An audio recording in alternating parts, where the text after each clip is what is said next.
Welcome to Texas 2036's virtual series, Straight Talk Texas, where you have a front row seat to conversations on topics important to our future. My name is Enisha Shropshire, Director of Board and External Affairs here at Texas 2036. Today, Texas 2036 President and CEO Margaret Spellings is joined by Elaine Mendoza, President and CEO of Conceptual MindWorks, Inc., and is also a member of the Texas 2036 Board of Directors. Elaine founded Conceptual MindWorks, a biotechnology and medical informatics company in 1990 in San Antonio, Texas. Elaine was appointed to the Board of Regents of the Texas A&M University System by Governor Perry in 2011 and is the first Hispanic, male or female, to serve as chair of the board. Most recently, she was appointed to the strike force by Governor Abbott in response to the needs placed on the state due to the COVID-19 pandemic. Elaine is passionate about education and workforce and is currently working on the Pre-K4SA educational program. Margaret and Elaine will discuss a range of issues important to San Antonio. Margaret, Elaine? Thank you, Anisha. Appreciate that.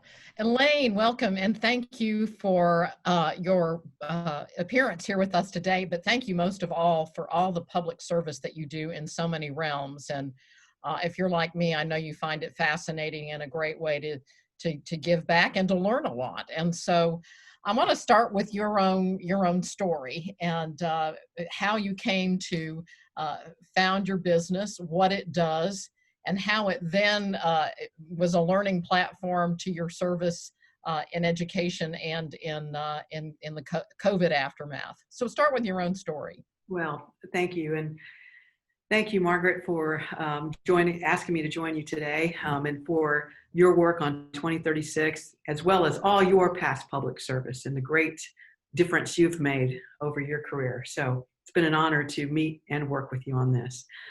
Founded Conceptual MindWorks in 1990 and really wanted to have a company that not only served our team members well, served our customers well, but also gave back to the community and things that I wanted to do in terms of contribute to the community. Being a small business owner, sometimes you get that opportunity. So that was an entree to be able to work within the community. We always focused on scientific and technical work, staying very research development oriented in the very beginning days. We've had the privilege of serving the Department of Defense and in various opportunities, from chem-bio defense to medical countermeasures to population health over our 30 years of business. Today, we finally have our own product in the marketplace called Savacity, and it's an electronic health record product. We've been serving physicians in small to mid-sized clinics for many years, over 10, with Savacity, the electronic health record. We have a great team here. A lot of my team members and colleagues have been together for a long time, which enabled me to do some volunteer work out in the community. It's been an honor to serve, especially in economic development, education, not only in San Antonio, but in Texas. So you must be a really good boss then, if you have that kind of staying power with your employees. And I know that in addition to being successful, you obviously have learned a lot about systems, big systems, data, and all of the things that are so central to reopening our state in the aftermath of COVID. I'm sure one of the reasons that Governor Abbott asked you to serve in that role. In that role, you took on child care issues largely. Talk about that, about what we're seeing and how integral it is to the functioning of our communities and our families. Right. Well, at the end of March of this year, Governor Abbott did ask that I lead the child care effort. And it was first about child care for essential workers.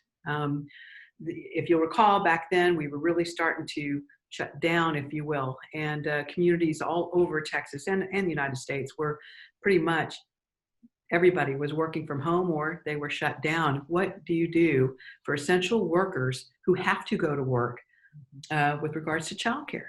The schools were shut down. Everything was shut down. So it was essential that childcare facilities were able to be open, and we're able to serve those frontline workers, healthcare workers, grocers, truckers, you name it, all of those jobs that are essential to keep the economy moving. We had many providers that were themselves on the front line to ensure that children of frontline workers were taken care of and taken care of well. All the sanitation requirements they had to undertake, being able to get supplies in order to meet those sanitation requirements, et cetera. This was a burden on the provider community. And fortunately, we've got great providers all over the state that were able to do so. We were prepared to stand up emergency centers, given high spikes in different areas. If certain communities weren't served with a provider population that was there in existence, school districts, for example, weren't able to pop up child care facilities and centers for those communities. So there was a lot of regulations, a lot of waivers to certain regulations that had to be done. And what is really, I got to underscore, is TEA, TWC, HHSC, the coordinating board, all of these entities, state agencies came together to address this issue. And Margaret, we've got some talented, committed folks in these agencies that worked tirelessly to ensure that child care providers were able to work, be in business, get them supplies, the whole gamut. This was an effort. We met sometimes twice a week to address some of these issues, but I can't underscore enough. We are lucky in the state of Texas to have the kind of public servants that are in these agencies that we have in Texas. It's just awesome. It's really true, because we're never going to have better government than we do have the people in it. And so, that was obviously almost a triage situation that you had to stand up immediately to really respond to a critical need in a space where you have worked so successfully in San Antonio as a really incredible model to do high quality, early reading, kind of high quality pre-K, so that your kiddos there are really ready to rocket ship ahead when they get to the K-12 schools. So you went from obviously addressing custodial needs, but what you all have done in San Antonio around quality and the results that you're seeing for your population there, we all know that $1 spent early is so effective.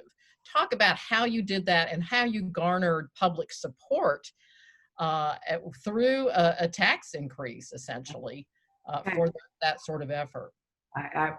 This is a great story. So about 2010 timeframe, then Mayor Castro had what he called SA 2020, brought the community together to talk about what do San Antonians envision San Antonio to be in 2020.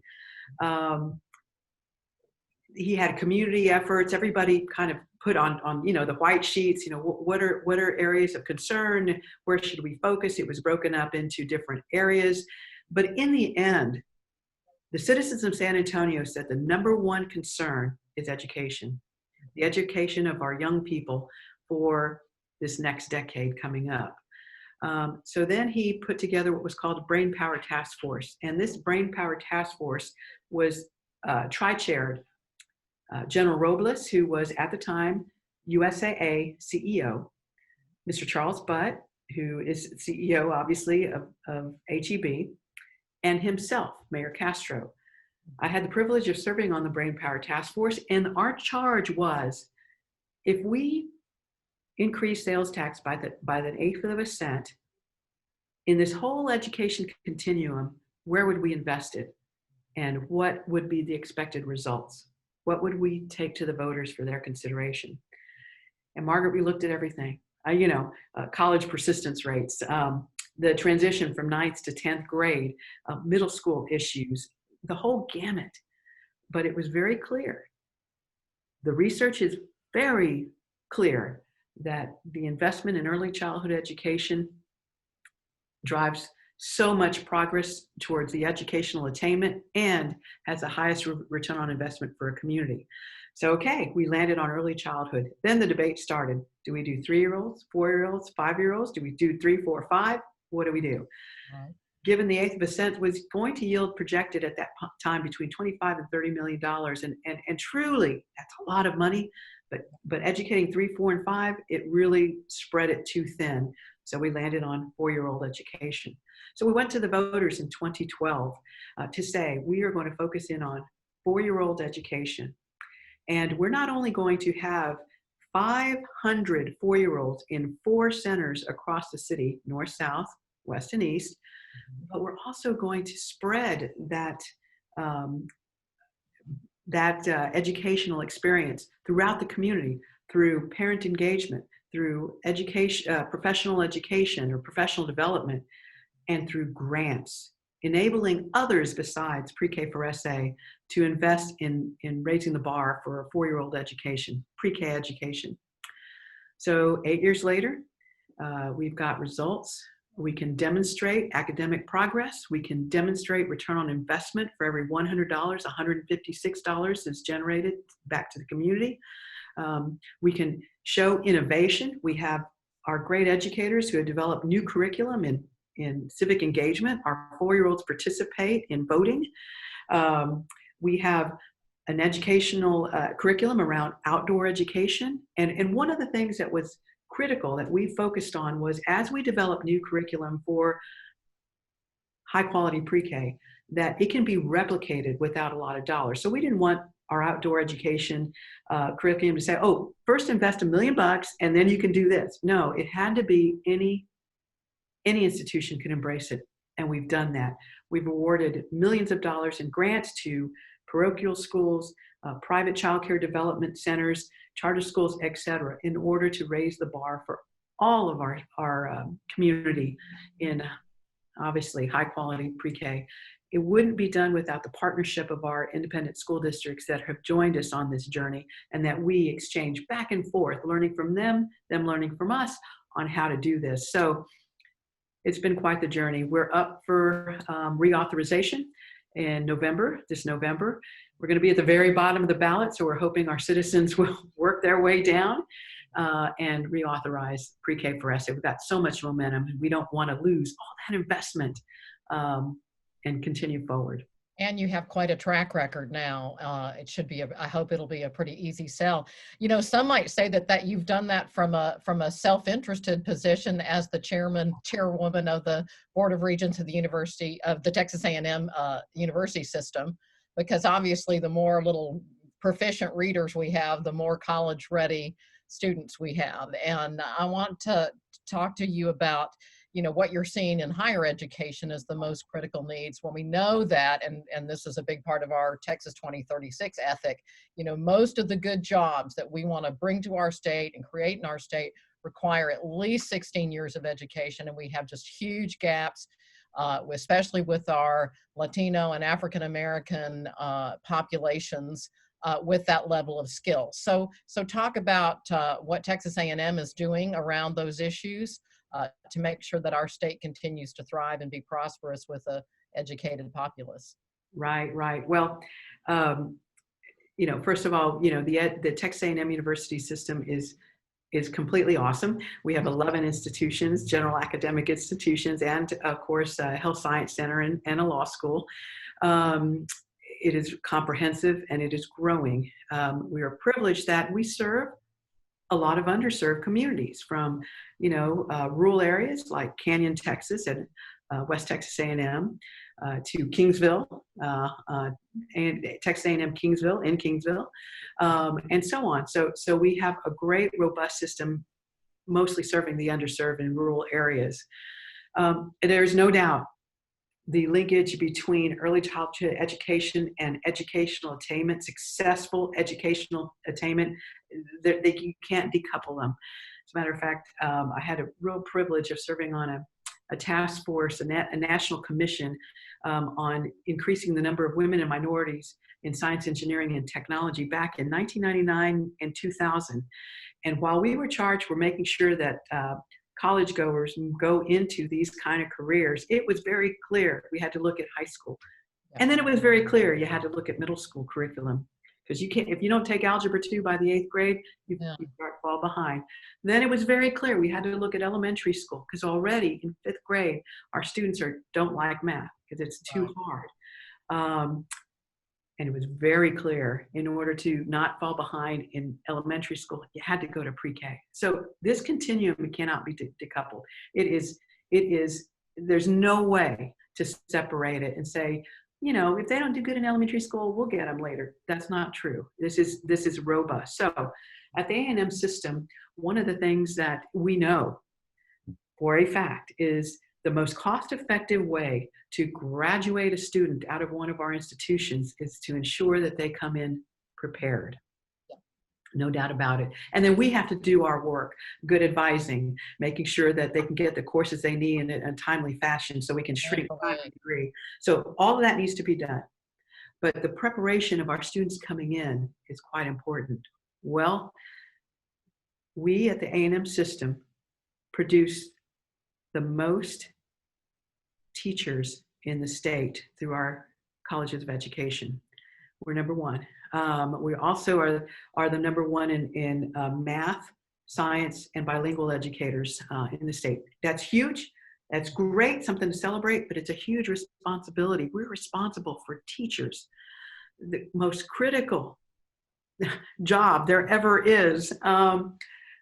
And we got to do it well, and we got to do it right. So at the board level, we established through our Committee on Academic and Student Affairs, a whole focus on educator preparation, lift up the visibility of our colleges of education, ensure that they have the tools that they need to educate and prepare all of our educators that are coming out of our schools. We do principals and we do superintendents. It's on us. Absolutely. So we are connected at the hip with pre-K-12 in that regard.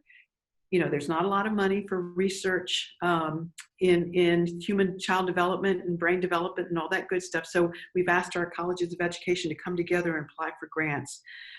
You name it. Our system wants to be known for our colleges of education, and we want to be known for we already have great teachers that we have produced out there. We want to be known for that going forward. As we say, Texas A&M Bryan College Station, engineering, agriculture, tops. World class. And we want to do more. But if our educators aren't prepared to go out into our pre-K-12 schools and get our students prepared, our colleges of engineering and our college of ag will be behind. So they can't do it without the College of Education doing what they do best. So that's how. Amen. I just want to get up and cheer. And you know, Elaine, you're obviously a systems thinker because you've been privileged to see all the various angles on this, and what a exceptional experience that's been. You're a board member of Texas 2036. So my last question to you is, you know, what are you optimistic about and bullish on when it comes to Texas as a business owner yourself? And what are the things that you think are those most strategic, most important things that we have to do if we're going to continue to be a great place to live and work? Well, again, Margaret, thanks to you and to Mr. Luce for coming together and putting this organization right smack where it needs to be focused on. Our 7 pillars with our 36 goals, that they're focused in the right direction and they're comprehensive. I'm bullish upon Texas because we have a young population. This is very clearly outlined in your report. And if we do all things right with respect to education and human development, like we're doing with our 4-year-olds in emotional and social development so they can handle different things that come their way outside of academics, we can do that.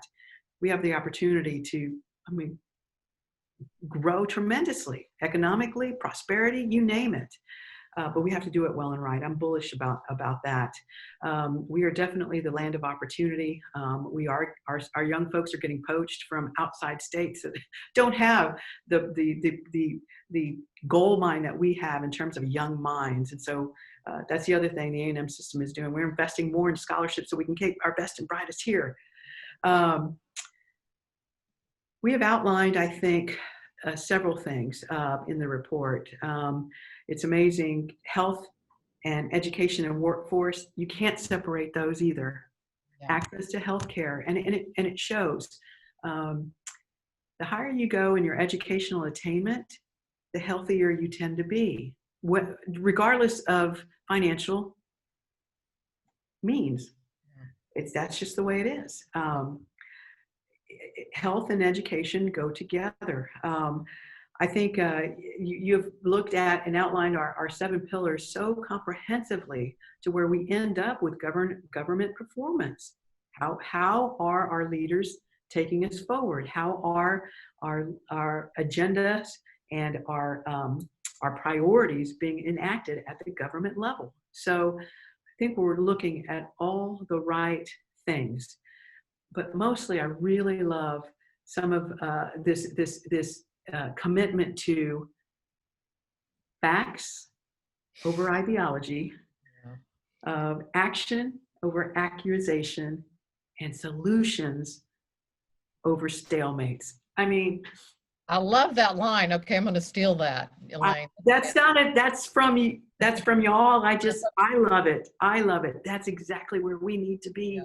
Amen. And if we can hit all 7 pillars and look at our 36 goals, and yes, measure them against our peer states, which you guys have outlined very clearly, our future is bright. We've got youth.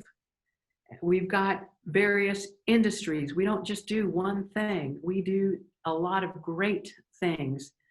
And so therefore, I'm bullish. I am. And I'm a native San Antonian. I love being here. I think we've got a lot of great things going on in our community, and we're just one place in this great state. So anyway. Well, I'm bullish on Texas because of people like you, Elaine, and your leadership and all you've done locally and at the state level. We're thrilled to have you a part of this organization, and I thank you for our chat today. We could go on and on for sure, but anyway, thank you for everything you do. And Enisha, back to you.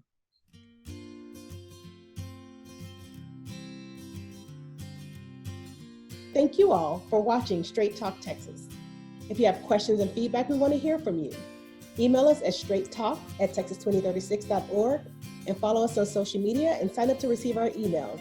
Visit texas2036.org for more information. Until next time, wishing you and your family well.